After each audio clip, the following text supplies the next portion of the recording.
Magandang araw po, welcome po sa aking channel, Nov9 TV. Patalasasan po, meron po ba kayong mga properties na napapabayaan or non-performing assets? Plan nyo ibenta, pero wala kayong oras sa pagbenta nito. Kung ito'y pagkakatiwala nyo po sa amin, tawag lang po kayo sa aking numero, usap po tayo, gawin ko po ng video for free. Yes, libre po, wala po kayong babayaran. Tutulungan pa namin kayong mabenta ang inyong property.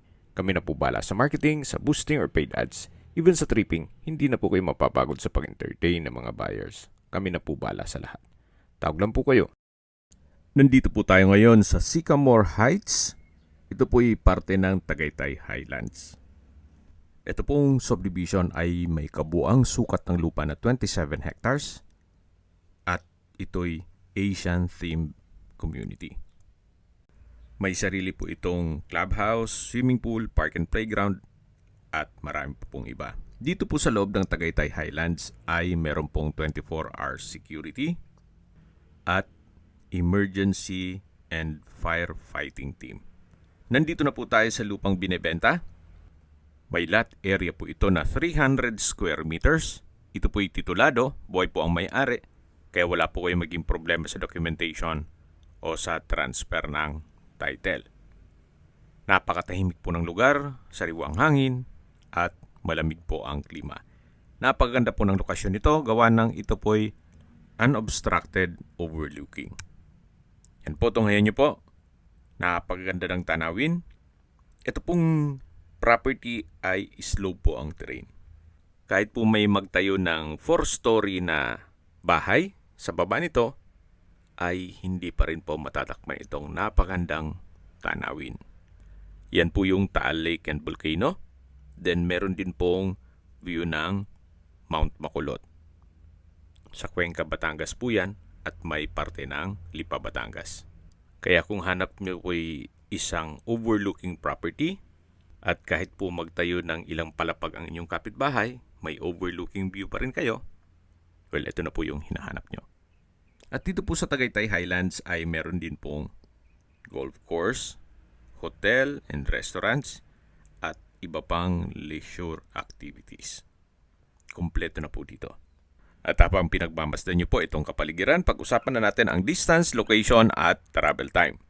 Mula po sa Tagaytay Rotonda, ang distance is 7.6 kilometers at ang travel time is 12 minutes. Mula naman po sa Global Care Hospital, sa Talisay, Batangas, ang distance is 5.2 kilometers at ang travel time is 13 minutes.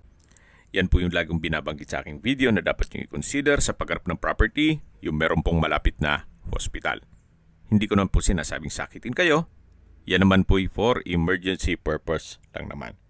At mula naman po sa South Luzon Expressway, Batino Exit, ang distance is 18.5 kilometers at ang travel time is 40 minutes. Yan po yung backdoor dito sa may Tagaytay Midlands kung saan hindi nyo na po kailangan dumaan ng Tagaytay. At sa South Luzon Expressway Batino Exit na lang po kayo dadaan para mas mapabilis po ang biyahe papunta dito sa Sycamore. At mula naman po sa Manila o sa airport, ang distance is 57 kilometers at ang travel time is 1 hour and 20 minutes. Sa mga nag-skip po ng video, ito pong property ay nasa Sycamore Heights, dito sa loob ng Tagaytay Highlands. May lot area po ito na 300 square meters at ito po ay titulado. Napakanda ng view.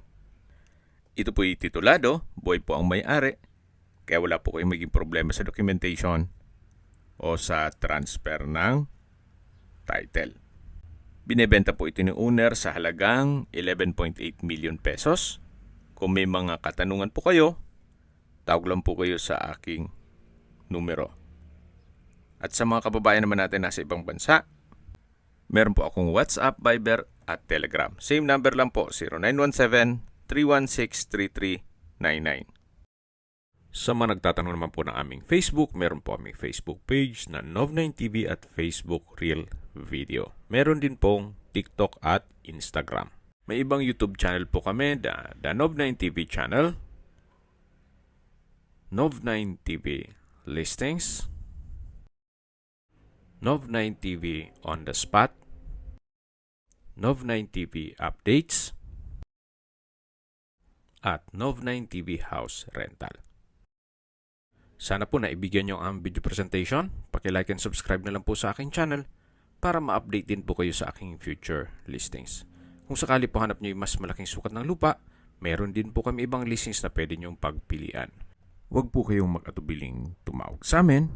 Then, let us know your budget para malaman namin kung anong property pwede naming ilog sa inyo. Sa lahat pong viewers, subscriber at nagtiwala po sa amin, salamat po sa suporta. Ingat po kayo lagi at yung pamilya. Maraming salamat po.